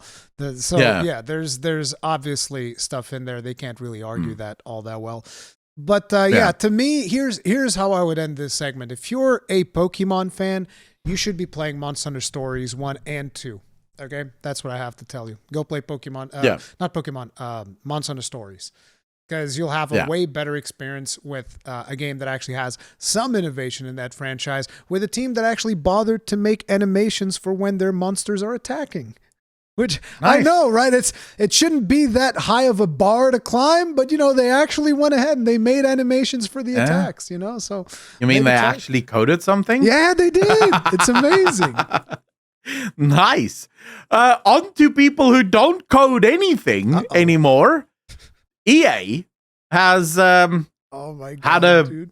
I guess we can say, an interesting little showcase. It's not really a showcase. This was an investor presentation. So this is mostly for the people that handle the money, right?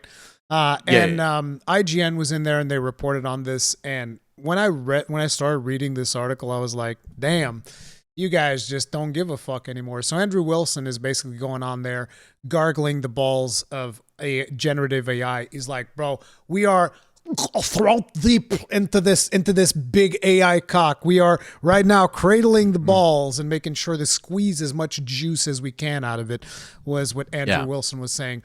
He was basically saying that, like, hey, listen, our developers could not have made college football 25s 150 different stadiums with over 11,000 player likenesses without AI. So what this means is you're going to have 150 different stadiums in college football 25, and I can't wait until people actually get their hands on this video game and they start looking at how good these stadiums look, and they're going to be like, oh man, you can definitely tell this shit was made by AI. Look at those stairs that go into nowhere.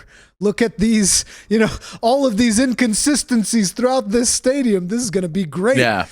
And so basically saying that we are going to go balls deep into generative AI.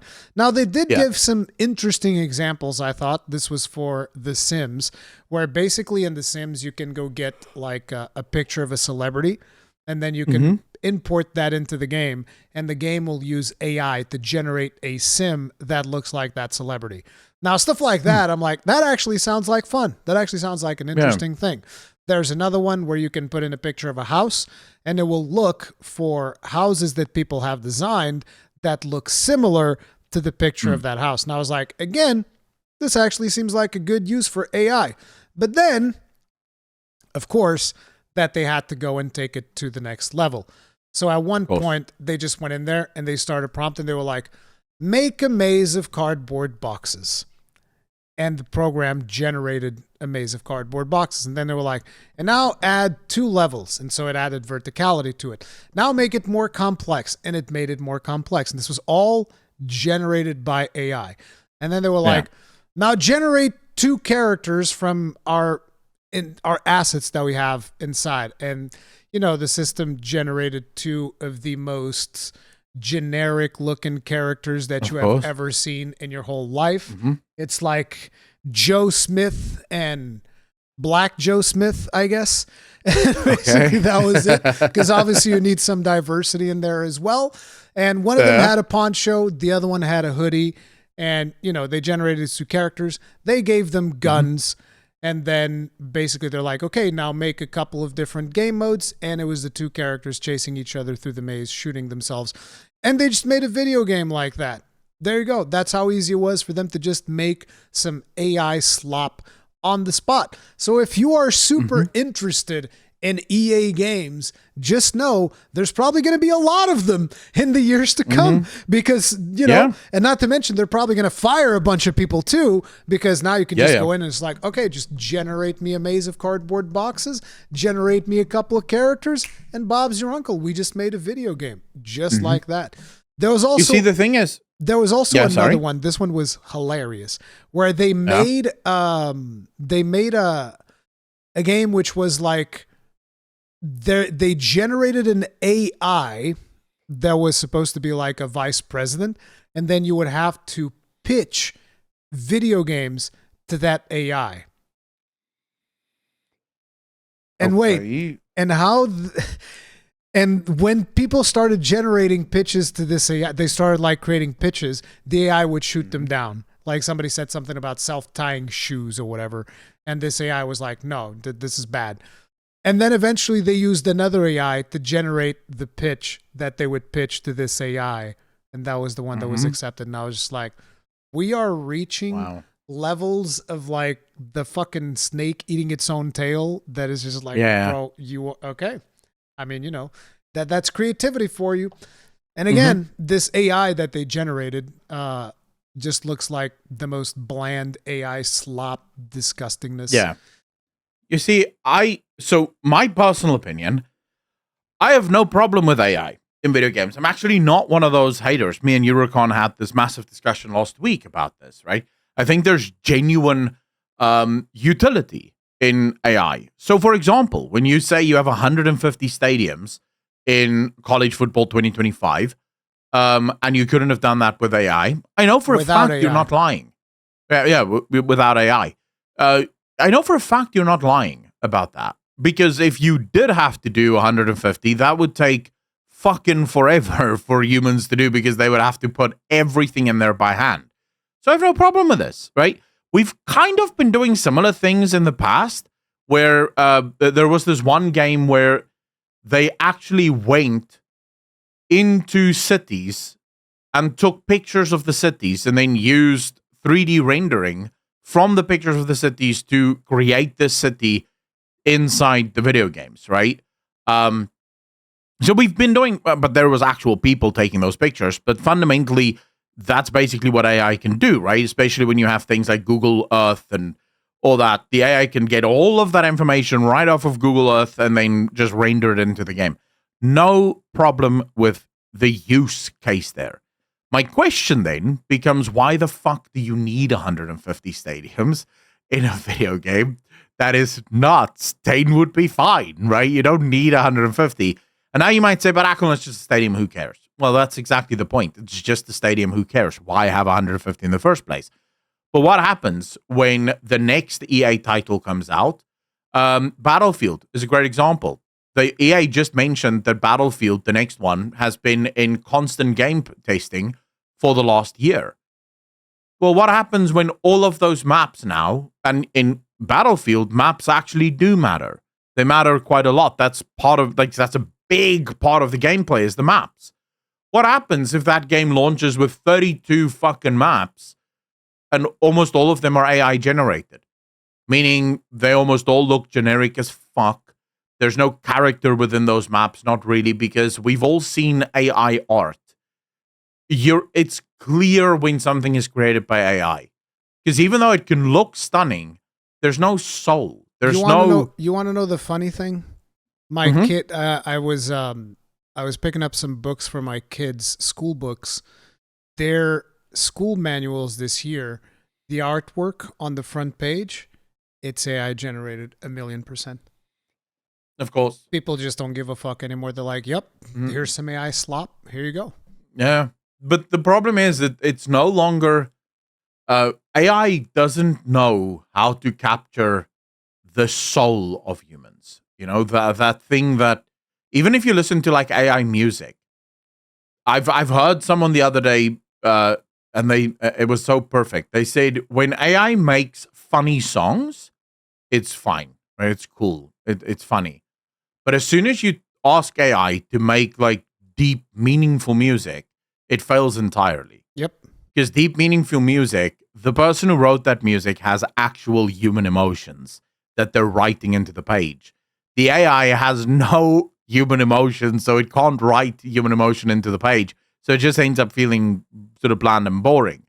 And that's what's going to happen with EA. What scares me, though, is that we're entering a world where the overwhelming majority of video games is going to be just this.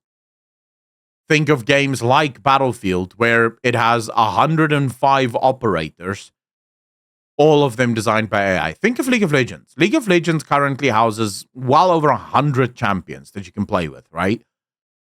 Each of them hand designed by a design team, figuring out every single ability, what those abilities do, how they're going to interact with the map.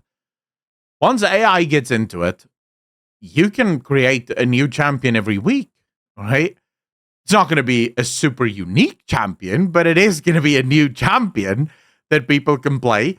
And that's my problem, is how much of the soul of video games are we going to lose as a result of all of these companies going balls deep on AI before they start to realize, hold on, there are genuine things that AI can save us time with, like, for example, designing stadiums. Because it doesn't really matter, right? As long as the stadium is functional and does the job, who cares who made it? But then the actual player characters or the actual NPCs that you're playing against,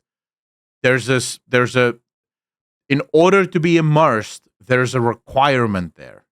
But then again, you're talking about EA games. Anyone who wants to be immersed in an EA game, you're shut out of fucking luck.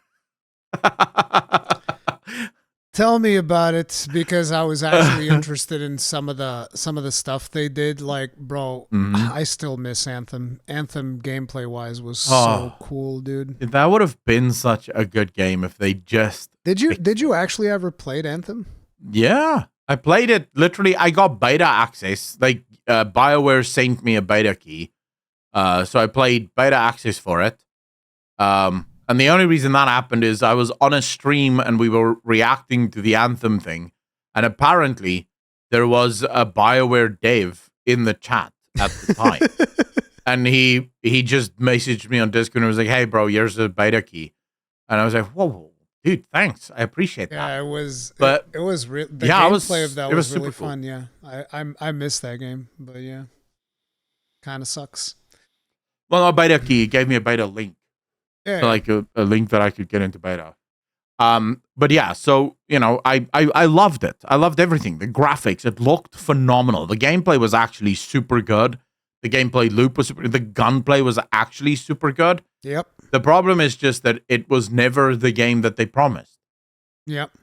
Pretty much. They promised one thing and they gave you and also I think here's where this is where EA just loses me, man.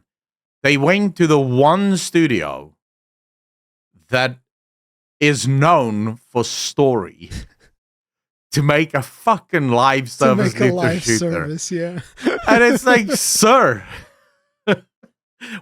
why are you using this studio? Oh, you have DICE. Give it to DICE. Let them do the shit. They've I don't know. It was just disgusting. But at the same time, anyways, like, that studio also does good gameplay stuff with what they had done with Andromeda, which people criticize. And yeah, the story of Andromeda was absolute garbage. Terrible. It was terrible. But the actual gameplay of the combat, which was the basis for Anthem, was actually pretty good. Oh yeah, the thing that makes me sad about Andromeda is if that story was anywhere near on par of even Mass Effect 3, which universally all Mass Effect fans agree is the worst of the Mass Effect in terms of story, even if it was just as good as the Mass Effect 3 story, dude, it would have been probably the best Mass Effect ever released, because from a gameplay perspective, it was perfect. Yeah. It did everything so well. Action, combat, it just worked, finally. But no, they had to make a story that was basically AI. Maybe that was the first ever time AI was used by fucking EA. They were using Write AI a script. Before. Oh my god. ChatGPT 0.00 version 1. Wrote the script for Mass Effect Andromeda. Oof. Yeah, it was bad, dude. Just generic slop. But anyways, on to something that is a little bit more interesting, I guess. At least for Rurikon. Rurikon, are you excited for the Tokyo Game Show? Yes, I am excited for the Tokyo Game Show. We're, like we spoke about at the start, there's going to be presentations from all the companies. But for me, obviously, I'm looking forward to that Monster Hunter, because they've just announced I don't know if it was today or yesterday, but they recently announced that they're also doing a special presentation that I'm going to have to be up at 5 in the morning for. Nice. It's going to be so great. I'm going to love it. I'm looking forward to the Sony one. And here's why. I think it's fair to say, for the last year, Sony has really been struggling to get out of the shadow of Xbox, or Microsoft more specifically. The Microsoft Game Showcase thing, whatever the fuck they call theirs, was insane, right? It was just game after game that gamers were just going, dude, I want to play this, I want to play this, I want to play this. Then you have the PS5 Pro stuff that I think rubbed a lot of people the wrong way.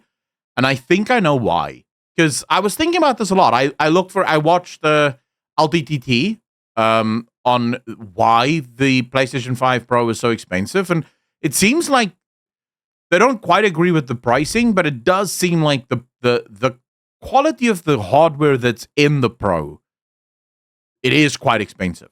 Right? It's not like the cheapest. They didn't just sort of raise the price without actually making it a little bit comparable in terms of performance. So there is some mild justification there.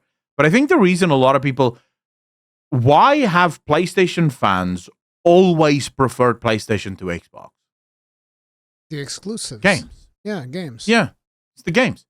Sony has always had the best games. And for the first time in almost a year, maybe more. The Xbox 360 era. Oh.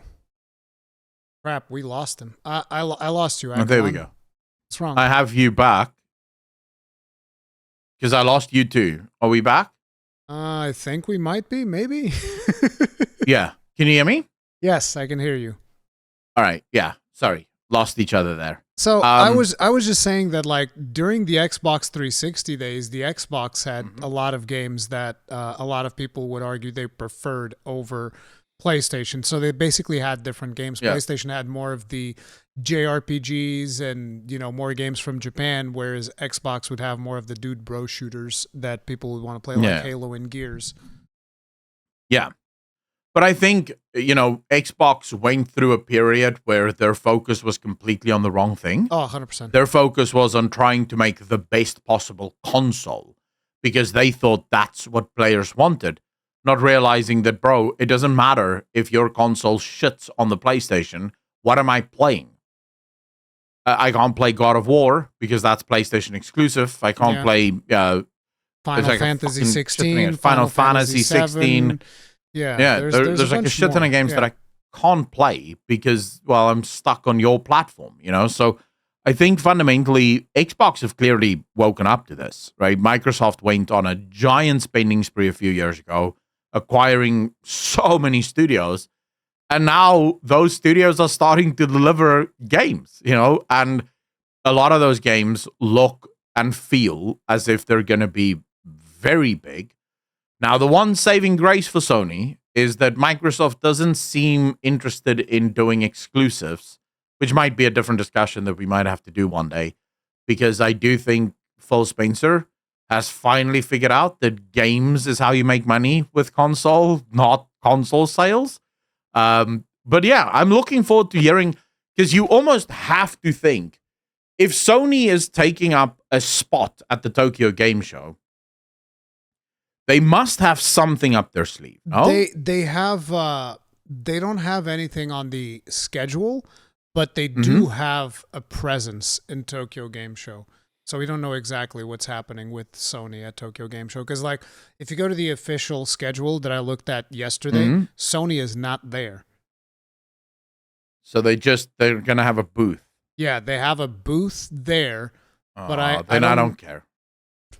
Really? That's it? I don't care. Yeah, I mean, the booth is, you know why the booth is going to be there. They're probably going to have some kind of archetype, prototype thing of the PlayStation Pro. The people can sort of test out and try. Days Gone 1, or whatever the fuck game they have now. You know, I don't know, man. I don't know if Sony... I wonder if Sony was caught off guard by Xbox. They didn't expect Microsoft to be that aggressive. The thing is, I think that the problem that You are talking about the presentation that Microsoft did, which was a very good presentation. But the problem is that hasn't really shifted the needle that much because Xbox is still not selling. PlayStation still largely dominates the market. They don't have to try hard. They don't need to. Yeah, but here's the thing. Xbox wouldn't be selling now because all of those games that were announced are only coming out in the last quarter of this year. Yeah, but they're all coming out on PC early as next well. year. Yeah, but remember, most console gamers don't own PCs. And if you are a console Andy, someone got really angry, by the way, on the last video with me making fun of the console people. Yeah. Probably missed the fact that I don't give a shit where you play. But I do like making fun of people. But it's the same thing with me and like the jokes that I make about longsword. People take shit way too seriously. You can't make jokes. Yeah. Can't make jokes. And it genuinely, I don't care where you play. As long as you don't play on mobile, I couldn't give two shits where you play. Yes, I agree. But I do reserve the right to make fun of you, and you can make fun of me whenever the games launch unoptimized, which is basically every fucking game on PC. Yeah, pretty much. But never mind that, right? I think you will see a significant bump in Xbox sales the second those games start coming out. With console Andy's finally going, oh, wait, dude, I want to play Avowed, for example. I don't want to spend $1,500 on a PC, but I'm more than happy to spend $5.99 on an Xbox. Let's try Avowed or whatever game, right? Because the only problem is right now, none of those games have yet hit the market, even though they've all been announced. Or at least some of them. The smaller games have come out, but not the big ones. So we'll have to wait and see. Although I still hope for a day where both PlayStation and Xbox just become platform agnostic. You know, release on PC, release on Xbox, release everywhere. Get your game in front of gamers. And let gamers play where they want to play. I think that PC is going to start getting more and more titles for sure. But I don't see that, Xbox and PlayStation playing nice with each other. I don't see that happening. Because, again, it's easy for a lot of people to criticize PlayStation right now because PlayStation's in the dominant position. And therefore, they're like, we don't have to share our games with you. Fuck you. And Xbox is obviously the other way around. They're like, oh, we're taking a beating, so obviously we want to share games. Let's all just like publish games on both platforms. But if the situation was reversed, the exact same thing would be happening. It would be Xbox telling Sony to go kick rocks, and Sony being like, no, let's share games. Let's be friends. But remember, it's the same thing. Yeah, I just want to say, I'm not coming at this from the perspective of Xbox good, PlayStation bad. No, I get it. I don't care about either. I want both of these corporations to put their differences aside and give gamers what is best for gamers. I completely agree. I have a PlayStation. I want to play a new Xbox game. Let me play the fucking thing on my PlayStation. A long time ago. I'm already buying the game from you, right? Yeah. Like, I've given you the money for the game. Do you always also then require me to buy a console that you're likely selling at barely profit anyways? Like, come on, bro. Give me the fucking game. Let me buy it. It's ridiculous. A long time ago, I was even thinking to myself, wouldn't it be amazing if you would just like buy a video game? This was years ago. Okay, I was very much an idealistic young man. I was like, oh man, what if in the future we would like just buy a game and we would get a license to play that game on whatever platform that game was on? So it's like, hey, that would be this game's on amazing, PC, right? PlayStation, and Xbox. I can play it on any of these platforms. That would be so nice. But you see, the sad thing is there are companies like that do that, right? Like CD Projekt Red. If you own Witcher, you can play it. They have this play anywhere thing, right? Where you can play wherever and it has cross save, so you can but you still pick have it up to on buy Xbox. It. You still have to buy it. Yeah, you buy the game. Is buy it once, have it everywhere. No. I'm pretty sure. I don't want to like go out on a whim. People in the comment section can actually tell me you're wrong. But there are games. No. There's definitely games that have crossplay where if you buy one key, so you just buy the game once, you can literally play it on any of the platforms that you have. You don't have to rebuy it at all. If you have an Xbox, for example, people in the comment section can tell me if this is which game this is. but I remember a game being announced that did exactly this. Nah. I think you're wrong. Brother. I'm checking now. Nah, dude. It's not happening. There's no way. There's not enough profit there. But hell, just give me cross save at this point. I'd be happy with cross save. I'm checking quickly. Hold up. Okay, so yes, there are. It's called Xbox Play Anywhere titles. That's only so this is specifically Xbox and Microsoft Windows. Yeah, but it's Xbox Play Anywhere titles. So that is, there are games. No, but it doesn't matter. I'm not talking about PlayStation yet. Remember, we're talking about what could be the dream. Yeah, but if we can have Xbox dropping their Xbox Play Anywhere, and we can have PlayStation drop their bullshit, and we could just have Play Anywhere games, because it's clearly possible, right? They're already doing it. It 100% is possible, but the reason it works right now for Microsoft is because it's not even on Steam. It's on the Microsoft Windows Store. Yeah. So yeah, those I'm aware of. Yes, I'm familiar with those. Yeah, but that's exactly, my only point here was that there are already, like Mortal Kombat 11, for example, is one of these titles. Flight Simulator, Survival, Ark Survival, Star Wars Lego. These are all games that you buy it once and you can play it wherever the fuck you want. And I agree with you, it would be phenomenal if all games were like this. If I buy the game, if the game is on special for PlayStation, I buy it on the PlayStation version and I can play it anywhere. I don't see why this is, because fundamentally, what do you think makes Sony more money? Console sales or games? Right now, with the PlayStation 4 Pro, it's about to be both, because I do believe that PS5 was probably sold very close to cost. I don't imagine it was sold at a huge profit, but PS4 Pro is definitely being sold at a profit. They're not selling that at cost. There is no way. No. But the way I'm thinking about it, right, and why I think primarily, all of these guys will make more money off of games. Most of the things is always on software. Most of the console business is basically on software. 100%. Yeah, you're 100%. Yeah, correct. so that's why I think, because if you're a console, if you want to buy a console, you're only buying one, right? And that's at least for the next 2, 3, maybe 4 years even, you have this one. You're not giving more money after you bought the one. But games, you get people, like I buy a new game pretty much every month. So you're making consistently money off of me, even though I've only bought the platform once.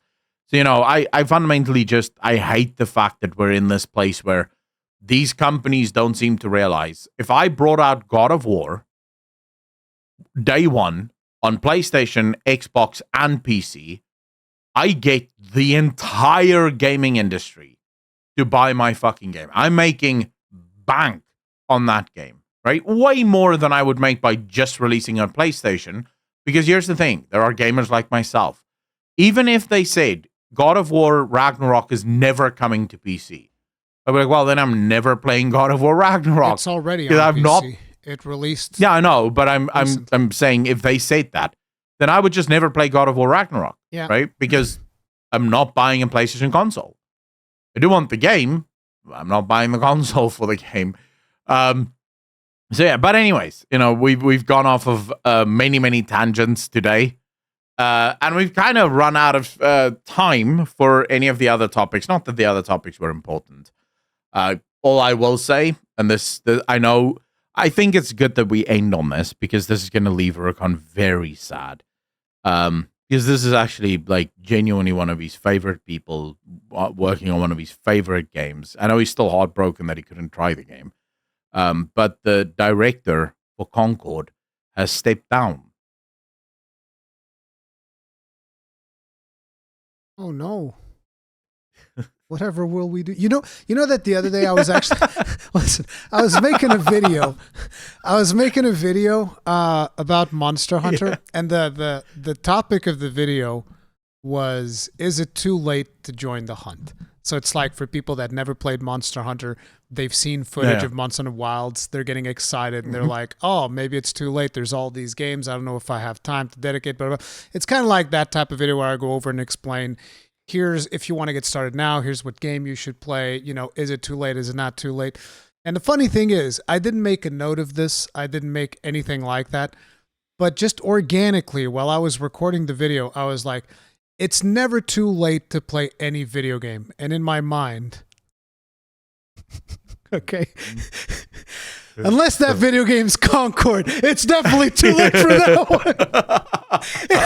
I didn't make a note to make that. It just fucking happened. Yeah.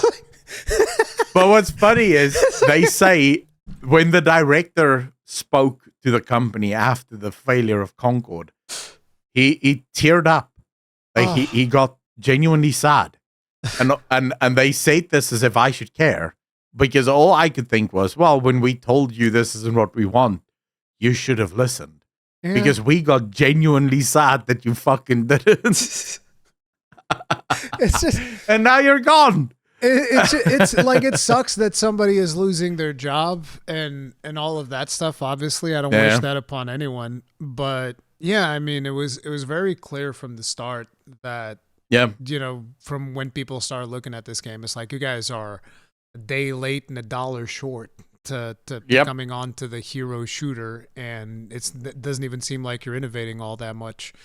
And here's the thing, I actually praised them on their business model because they didn't go free to play. And a lot of people were saying, oh, if only it was free to play, that would have been the solution. It absolutely wouldn't have been the solution. No. You know, it was still not a phenomenal game, even if it was free to play. Look, with every game, the fundamental question that you have to ask is, why should gamers play this?